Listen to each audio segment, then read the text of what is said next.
My husband and I were remodeling our home, and that's when I had my aha moment. And I realized that my passion is home decor. Homeowners really do feel confused as to where do we start, what trends do we follow, what products should we invest in, what products should we buy in. And here's the thing. We are here with Design and Decor. She won't say it, but I'll say it for her. Mega influencer, Farah Merhi. Hi, hello everyone. Thank you for having me and thank you for coming. Are you enjoying the show? I am. This was actually so much fun for me to walk the show and to get to meet, these companies that are providing these beautiful products for our homes, for home improvements, for building, for remodeling. So it's really nice to also see like what's trending, what to look forward to, the technology, the different designs. So it's been great. Absolutely, and there's some differences from where you are in Michigan to down here in South Florida. Different types of products and trends and colors and styles, but Yeah, absolutely. So I'm from Grand Rapids, Michigan, and so we were actually talking about that earlier, how the style in Grand Rapids in general is very different than the style that you will see here in Miami, than what you see in California, and what you see in different states, right? So it's very interesting to also be able to kind of expand and get an idea of what different designs look like from place to place as well. Absolutely. But before we dive into everything, I want to ask you probably the most difficult question of the day. Who is Farah Merhi? Oh. Where are we starting? How far are we going back? Exactly. How long do you guys have? In a nutshell, Farah Merhi, first and foremost, I'm a mom of 3 beautiful children. I am a wife. I am a daughter, a sister. And I am a designer, I'm an entrepreneur, I am a content creator, I'm an author, and generally I will just say I am just someone who is passionate about home decor, passionate about home design and the beauty of the little details that make your house a home. And I've just shared it on social media and amassed this large following. And I think it's because it just resonates with people who think like me. And that in itself is just so humbling to see and to experience and to be able to connect with millions of people that feel that way just like me and think the way I do as well in Absolutely. terms of home decor. But all of that didn't happen overnight.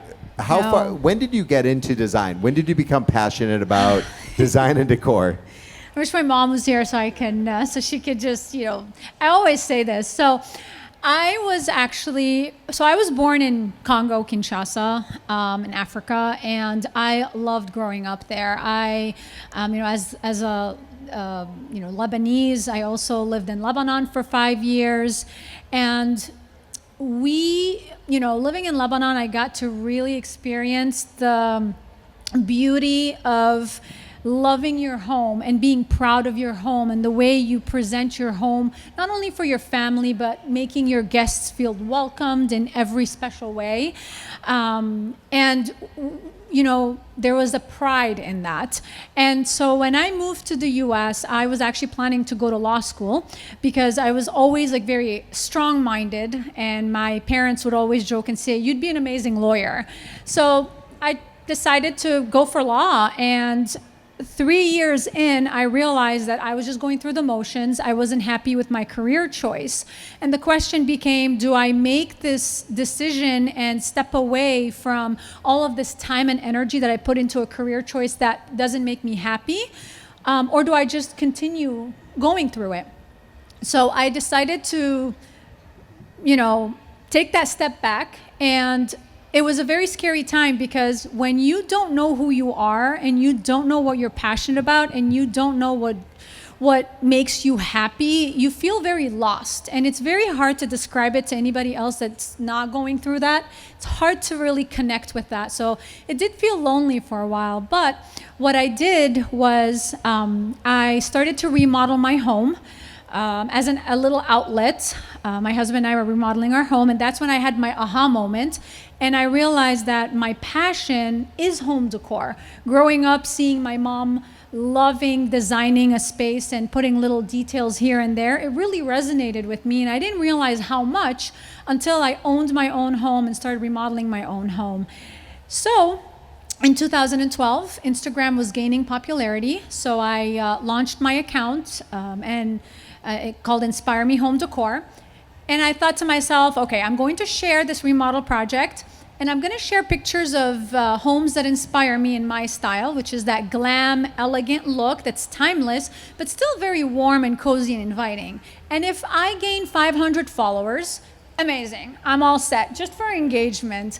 And little did I know that that was the first step towards growing my brand, my following, creating, a company out of an idea and a passion that I discovered when I was remodeling my own space. And how long ago was that when you first started doing that? 2012. Okay. So it's been a while. It's been almost 12 years now.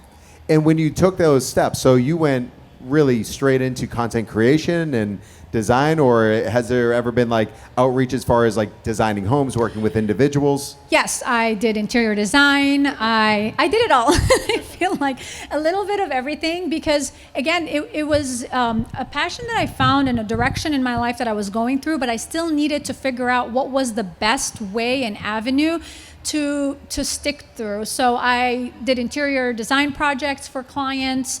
I was working with brands and doing brand partnerships. I was creating content, but what I really wanted was for Inspire Me Home Decor to become its own brand, its own company. And here's why. So the glam style isn't really represented in the market so much. It is underrepresented. When you go out and you want to buy from different stores and online, you won't really find a lot of glam pieces for your space. And I would see that through the comments on social media. The raw feedback was always, where can I find these products? I go out, I'm trying to find them, I'm trying to buy them, but I'm not able to find them. And so that's when the light bulb came out, and I said, okay, so there's something missing in the market that I can actually provide to the consumer, to the homeowner. There's a missing part that needs to be fulfilled, and I could be that person to make that happen. And so we went to QVC and pitched them, and I signed on with QVC and started the Inspire Me Home Decor brand, where we launched my own product line. And slowly that evolved into my own company, my own website, buying my own products, shipping out to our customers. And that's where we are now. So these are all your products. You work with manufacturers, and they're all sold on your website, or they also found in other areas? So these are curated products that we purchase, but there are also special collections that we launch that I specifically design only for our website. Okay. We're talking about decor. When we're talking about design, we're also talking about the finishes that reflect the design that they're looking for. What tips can you give someone when it comes to really stepping into the design process? Yeah. I think that's a question that I get all the time, even from on social media, where homeowners really do feel confused as to where do we start, what trends do we follow, what products should we invest in, what products should we buy in. And here's the thing. The first thing I will say is when you are remodeling, when you are building, when you're doing any type of home improvement, first and foremost, establish your budget, because it can go nuts, right? Like we could be thinking about a budget and then you see all this beautiful stuff and then you just want everything. So establishing a budget and sticking with it will lower the chance of any stresses when you're working on a project. Secondly, when you're working on a project, please don't follow trends. That is, in my opinion, the worst thing you can do, because trends come and go, right? And some will stick and some will not. What you do need to do is, if there is something that you love, don't think about it as, is this trending and do I want it in my home? Think about it as, do I love this so much that I will invest in this and put it in my home and be able to love it for years to come? Because you're going to be looking at it for a long time. You're going to be living with it for a very long time.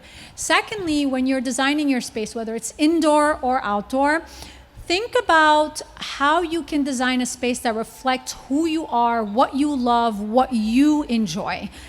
That's all that matters, because you are the one in that home enjoying everything that you've done for the space.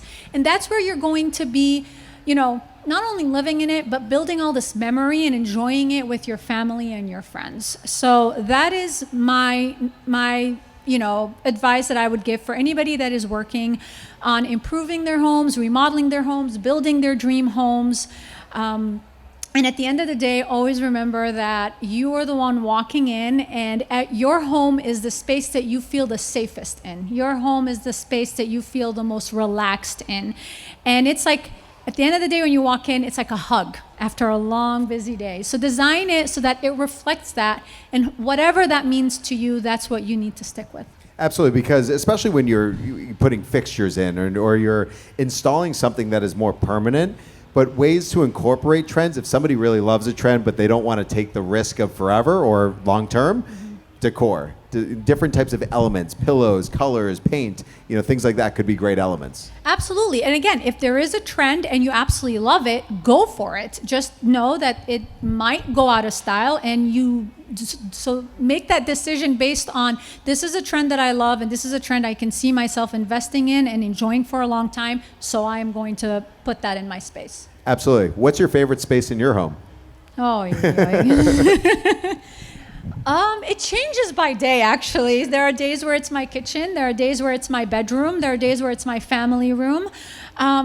What I love about my home is that I have really spent years and years designing and styling it and remodeling it, and really infusing my personality and what I enjoy in it. So depending on the day, like let's say midday on a Thursday where it's raining outside, I love being in my family room where I have the fireplace on. We can be watching a show, candle lit, and it's nice and cozy under a blanket. On a Sunday morning, my favorite place is in my kitchen, where I'm making Sunday breakfast or a breakfast board for my family, and we're spending time in there. And then maybe on a Friday night, where my husband and I are, after the kids are asleep, we're watching TV in our bedroom, in our seating area that I've made nice and cozy. So that's the goal, is for you to be able to enjoy every corner and every space and every room in your home, no matter the day, no matter what's going on. And yeah, so I would say my whole house is my favorite. Do you have a next project? Oh, always. I mean, you heard me. So we were walking down the show, and I was telling Adam, I'm like, oh my gosh, I think I'm going to have to remodel here. And oh wait, I think I'm going to do this for my backyard now. Oh, this is perfect for my kitchen. So it's always something. And so before coming here, my husband was like, please don't get inspired. Please don't love something so much that you're going to start on a new project. But being somebody who, I see my home as a blank canvas, and I do get inspired, I always have a project in my mind. There's always something I'm working on, and that's my outlet in my space. Absolutely. And we love that because, for us, for the home show, we call this is where your house becomes a home. And when you say that, it's true. There's a big difference. What does it mean to you when you speak about a house and when you speak about a home? Like, what do those words mean to you? Yeah, to me, and again, this is just to me personally, when you say a house is walls, windows, doors, and just open space, that blank canvas. It becomes a home when you make it your own, once you furnish it in a way that you love. Once you bring in furniture that you love, you paint the walls in a color that you love, you infuse your style in it, family photos go in there, memories handed down to you from family members, and that is when you know that you've made your house your home. So that is the difference for me in my mind. Right. And when we're talking about like how you started, when you started to get into design, decor, you've been designing for other people, creating content. Content creation has changed drastically. It has. From when you started and where you are today. Yeah. And the way that we do business today, whether it's a business owner or even someone as an individual that works within a business, because everyone is their own brand. What can you say to content creation and why it's so important? Yeah, so when I started my platform in 2012, one of the things that I realized is that I built this connection with an audience that is there because they love the content that I put out there, the style that I put out there, and the work that I put out there. And so brands started to notice that and started to see that as the new way of marketing. You are marketing to an audience that follows a person for the work that they put out there. They've built that relationship. And it's not a one-way street, it's a two-way street. So we have a responsibility as content creators to build trust. And we have a responsibility towards that following base to always be honest and truthful in what we share with them. So I also did notice that a lot of brands would fight the idea of wanting to market to that audience, but that's where everyone is. I think social media has really become this huge platform where they can discover brands, they can discover products, they can discover services that would be hard to find anywhere else. And it's a two-way street. So the brands are there with the services and the products, ready to showcase it to a whole new audience that they can't reach on a traditional marketing way. And at the same time, the consumer that is looking for these brands and these services and these products are looking for them on social media. So I would say that since I started until now, it has expanded so much in a way that brands really see that value. And we're working with content creators, and content creators see the value in partnering up with brands so that they can showcase the products that their consumers and their followers are looking for. Absolutely, because when you look at it, I mean, it's all about creating brand, the credibility, loyalty, but individuals, people follow individuals, they create relationships in a sense of what they're showcasing to a market.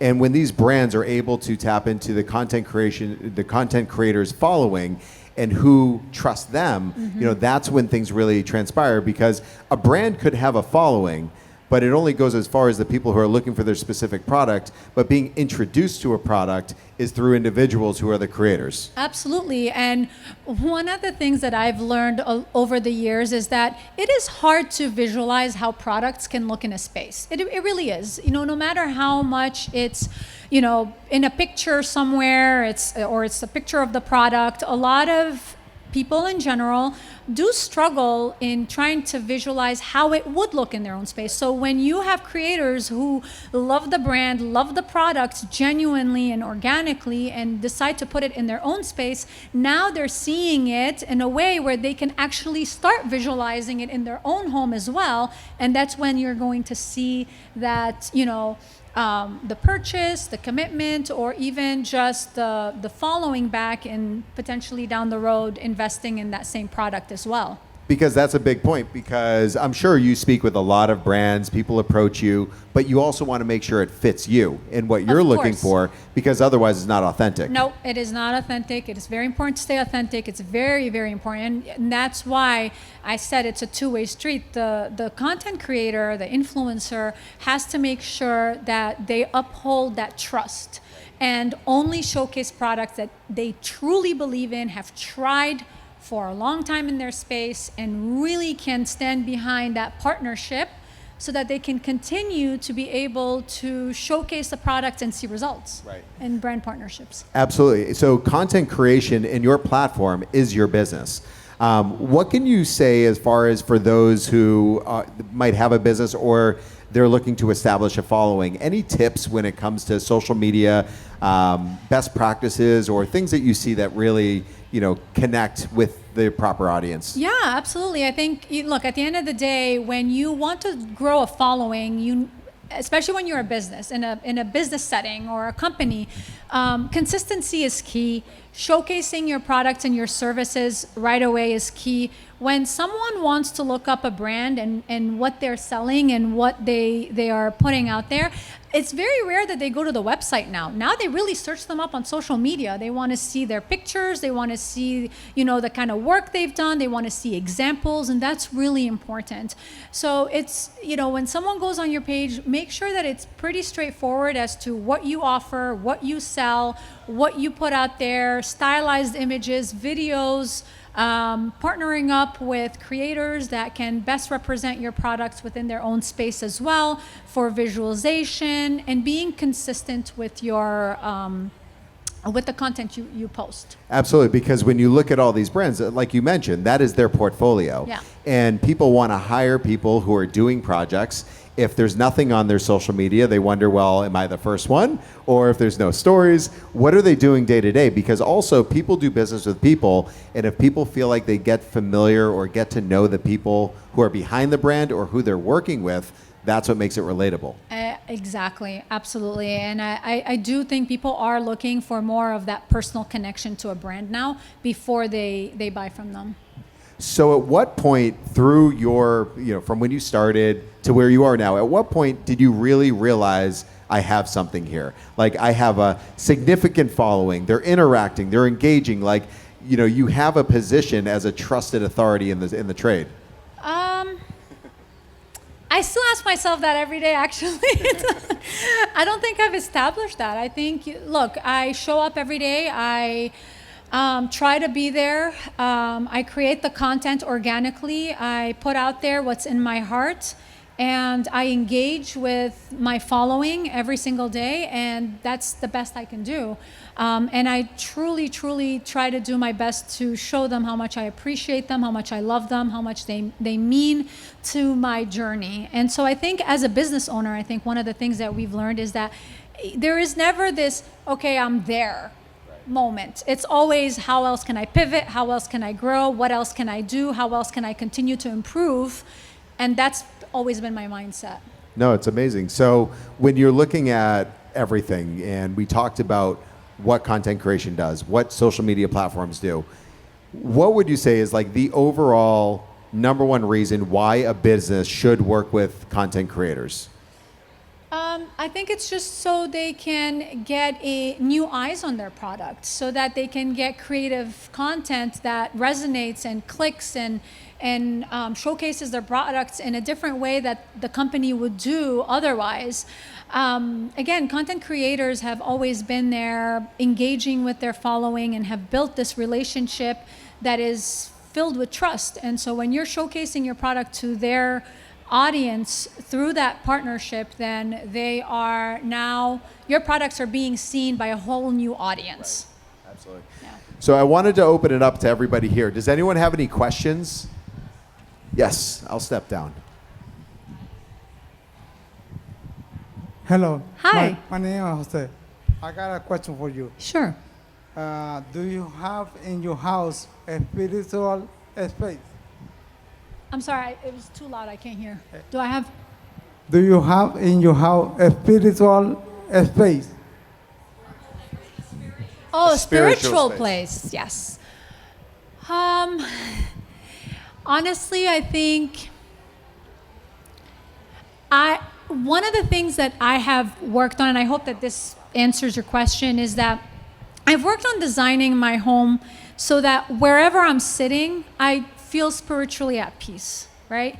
Every space, every corner, every little detail represents that spiritual calmness. And I think that would pretty much, that's what I've always done. And I think at the end of the day too, self-care and feeling at peace within your space, within your home, no matter what room it is, whether it's, your bedroom, your living room, your office, your, kitchen, anywhere I'm sitting, I'm hoping that I can feel spiritually at peace with myself. I hope that answers it. But there's not like one dedicated space for it. No, I didn't do that. We have a question here. Hi. Hi. So you said you studied law, and then you realized you didn't love that, and that your passion was design. So once you figured out your passion, did you go back and take any formal classes or training, and do you continue to do so today? So I didn't study law. I was planning on going into law school. I was taking classes, political science, to get my degree. So it was 3 years into that. And that's my last year was when I was starting to plan on applying to law schools and getting there. And that's when I took a step back and said I had to stop investing my time, my energy, my money into a career choice that was not making me happy. Would I go back? I don't think so. I really don't. Would I go back and try to get my degree? Is that what you're saying? Oh. No, once you realized what your true passion was, did you actually take formal classes in design and what you do today? Yeah, I'm sorry, I misunderstood. Yeah, so once I realized what my passion is home decor, what I did was I enrolled into the interior design school that was local in Grand Rapids, and I took a few classes, and then I got pregnant, but it was a very high-risk pregnancy that put me on complete bed rest. And so after that, I would say I never went back, and everything that I've done is self-taught. I never went back to school. I've taught myself in building the business, in design and designing the products, and yeah, every day has been very interesting since then. We have another question here. I have a home that was built in the 80s, and as you walk into the house, the foyer entry, there's a very long, tall mirror wall. Yeah. And I don't want to remove the mirror, but I do want to update it. So how can I go about doing that? Yeah, so one of the things to work with, first of all, I love mirrors, by the way. Mirrors are timeless, and they reflect light, and they give an illusion of a bigger space. So I'm glad that you're not taking that down. But a different way that you can update your mirrors is maybe adding, I don't know if it has frames. If it doesn't, you can put frame around it. You can also add trim details on the mirror that can just glue on there. There's some gold strips or different color strips that you can actually put on the mirror for like a feature wall with the mirror being in the back of it. You can paint. You can hire an artist that can come in and paint. They could do a different finish on your mirror. So you basically have a blank canvas there with this mirror. You have a beautiful, wall that has, or a beautiful feature wall with updating your mirror like that. It could be beautiful already now, but so many different ways to update it that way. And there's so much out there. I personally love that antique look to the mirrors. So that can be a way where you can have someone come in and finish it with like that antique look. And again, trim, paint, different wall applications like strips that can be added on there that looks like it's part of the mirror. I hope that ends that. Okay, thanks. Here we have a question here. Actually, I don't have a question. I just want to say thank you so much for being so inspiring. I have been on Instagram for only 5 years. I wasn't like on Facebook, but my sister, like she said, why don't you go on Instagram? It's a nice place to start, just getting inspired. And then the first creator was you. And then every time I talk about you in public, yeah, we know her. And that became, everybody knows you, Farah Merhi. So thank you so much for being inspiring to many creators, me and my other friends. Like you are it's the reference for all of us. So thank you so much. Yeah. Thank you. I really appreciate that. I mean, look, I don't see myself as that as much as I see myself as somebody who decided to take a risk and take a chance on myself and my dream and my passion and figured it out as I went. And to be able to hear testimonies like this where, you feel that what I've done has inspired or motivated in any way really makes all the ups and downs and the struggles that goes along with all of this so much worth it. So when I hear comments like this, I hope you know that it is not just humbling, but it inspires me, and it is what motivates me to keep going. So thank you so much. We have a question over here. Good afternoon, Farah. Thank Hi. you for your time. design. We are a company from Texas. So we are a brand producing the showering system. Actually, I was in this industry for almost 15 years. I also work with some design firms like HP and Wilson. And from past to present, so my question is that, and as an interior designer, so from past to present, the main concerning change, so maybe from the style, like in the past, so people talking about the style from classical to modern. But nowadays, the people talking about more of sustainable and wellness and some eco-friendly. So as an interior designer, my question is just how you get inspired. So when you decorate your house or when you remodel your project, so with some a new concept like sustainable or some wellness concept. That's my question. Sorry, I didn't hear the last part of the question. So how you get inspired and when you design your project, so and to integrate some new concept like this to get the eco-friendly environment and also some wellness concept into your project, I mean your home, and also some sustainability and consideration. So how you get inspired for this part? That's my question. Yeah, I mean, we're definitely starting to see a huge shift into more eco-friendly designs, eco-friendly styles, eco-friendly products that we bring into our homes. And I think it is inspirational in itself because that is the way that we should be looking into this for sure.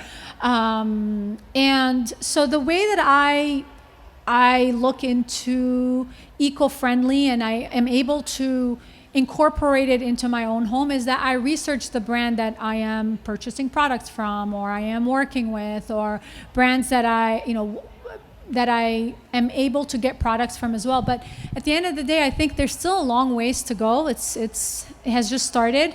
There's still so much that still needs to be done. But to be aware of it and to be able to start investing in more eco-friendly, and I think that's the start. The way I am able to incorporate it in my home, I think, I'm going to be very honest, is still a struggle because it's not readily available for everybody to have eco-friendly designs or eco-friendly products that you can put into a space. So, yeah. And I think also he was asking about the wellness factor. The wellness. Yeah. I'm sorry, I couldn't hear because it's getting like loud here. So thank you for elaborating. No, because wellness, I mean, when we look at all these different products, it's incredible because it's not just the aesthetics, it's not just the functionality, it's how it changes your life within a space that wasn't available in prior years, but is available today. Yeah. Wellness, I think now more than ever, we are looking for ways to design our space so that it really is kind of like a self-care form that allows for personal wellness within your space. And how that is translated from person to person, from home to home, is very different, and what it means to each person is different. So when I was in your showroom and we were looking at the shower head, for example, with the music and the lighting that really just promotes, relaxation during a time in our day where we're just taking care of ourselves, I think that is amazing. I think that's a great way to also, take care and think about your inner wellness and your outer wellness too as well. So I love that, again, there are so many brands out there that are really focusing on that and allowing for homeowners to be able to invest in products that allows for that. And to plug his product, he has a shower head that has audio, lighting, massage. What else? And incredible technologies. And beautiful design. So, and beautiful designs and colors that you can't find just anywhere. So, products are incredible and they're evolving every single day. And what's available to the market, not only aesthetically, but imagine being able to take a shower, you have the audio, you have LED lights, so you get all of the different senses. Yeah. We are in a world now where our showers are like 2 minutes, right? Like we go in, we go out, and then we're done. But it's nice to be able to really take a step back and be like, you know what, this is me time.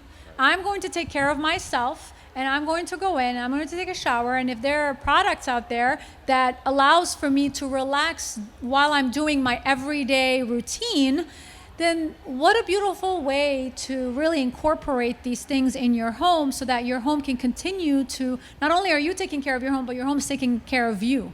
Yeah. And the reality is, every single person that, for their home, what their likes are, what functions they want, it's all their personal preference. So it's so important. And when speaking to different people, it's more of asking what's important to them and then designing around that.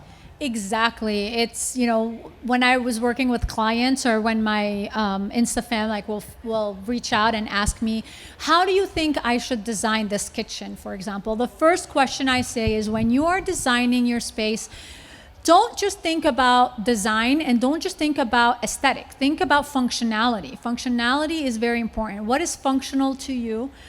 That's very important. And then you think about design, because you don't want to think about just aesthetic and then it's not functioning to your needs as a family. And then now you have a kitchen that looks good, but isn't functional to your space. Yeah, and it's not having however many thousands of Farah kitchens. It's your individual kitchen or your individual space. Yes. But putting that touch and that inspiration, and it's so important for everyone to make it their own. 100%. Make it your own. Make it in a way that, again, it reflects what you love, what you enjoy. For example, the color marble that I have or the quartz counters that I have may not be the color that you want for your space. The wood cabinets that I'm using is probably not the wood cabinet you're drawn to. You can be inspired by a space, but you don't have to. You can put your own touch and twist to it so that it becomes your own personal space that really reflects what you enjoy as a person, that you can love for a long time. Absolutely. So we've talked about a lot of different things. We've spoken about design, business, content creation, your personal life. Is there anything we haven't spoken about that you'd like to touch on? I don't know. Is there anything else that you guys would like us to touch on? Any other questions? Yes. I can't hear. Here, let me come down. Have you ever had to design a space for a hobby that you were just unfamiliar with and you had to kind of learn on the fly? For a hobby? Yes, for you had a client that has a hobby that you're not sure what it is, and they still ask you to design a room based off of something you're unfamiliar with. What do you do in those type of situations? I have been in those type of situations, 100%. And I think that's every interior designer, interior decorator. We have to go through that, right? So I think what I've done in situations like this was just try my best to best understand what exactly the needs are and the wants are for these spaces, and do my research and learn what these hobbies are and what they require in order to be able to fulfill the client's needs and wants and still give them a design space they'll enjoy. So I think it's my responsibility as a designer to be able to research it, and it's my responsibility to learn about it if the homeowner has put their trust in me to bring that vision to life. And it is also my responsibility if it is something that is too different and being able to say, I'm sorry, this isn't something I can help you with, so you may need to find someone else. So that's also very important to recognize that and to be truthful and honest and upfront and communicate that with the homeowners that are going to put their trust in you. You don't want to take on a project and not be able to deliver. We're going to ask one more question, and then right after, we're going to be right around the corner where you can take pictures. Okay. So in your interior, hi, I'm Amy. Hi. So in your interior design experience, what exactly, did you do new construction, remodeling? Did you work with a builder, or did a client come directly to you and say, hey, I'm looking for a coastal contemporary design, and show you an entire mood board? For instance, maybe they share their Pinterest, and you said, okay, this is what I can do. given that you're from Michigan and you have a completely different style? Yeah, I mean, well, no. So first of all, I worked with clients directly. So it wasn't with builders. It was always with clients that found me and they would reach out to me. Now, when I say in general, like Michigan has a different style, I don't mean necessarily, I just mean like builders in general, when they're building, there's like certain styles that you see there that is very different from state to state. And I do believe that the clients that came to me at the time when I was taking on client work was because of my style and because of the aesthetic that I represent. However, obviously, whenever you're working with a client, there's certain things and elements that they're going to want. And it's important to understand the vision as best as you can so that you can achieve the goals that they're looking for. So for me, it was always, give me inspiration. What is the color palette? What is the feel and look you're looking for? Is there a room, a space that is designed that inspires you, that you feel like this is it, this is what I want? The more visual that I would get from the client, the more I'm able to help them and help achieve the look and feel that they're looking for. And I always say it's a partnership. It's not just they're going to tell me what they want and then we're done, right? It's they're going to tell me what they want and we're going to work together. We're going to work on different ideas, different product selections, different color palettes, different pieces and elements, and coming to a conclusion that they love. And then we go with that as well. So that's why I was saying it's hard to be able to do that and build a business because it takes a lot of time and energy in a positive way, obviously, in order to achieve that for the client. And you owe it to the paying client who trusts you and has hired you to do the work, because at the end of the day, they want that beautiful home that they can feel safe and loved in. And they're trusting you to help them with that. Yeah. Well, thank you so much. Is there anything you want to leave us here with? No, I just want to say thank you so much for coming, you guys. I really appreciate it. I hope you enjoyed this conversation, and thank you for having me. The show's amazing. It's been really nice to see all the products here and all the businesses and the companies. And yeah, we're going to take pictures. So we'll take a moment. We'll be right around the corner there. But Farah, thank you so much for being here. It's been amazing. Thank you for having me. Thank you so much. And we'll start a line right over there, and you can ask another question if you'd like. Okay, sounds good.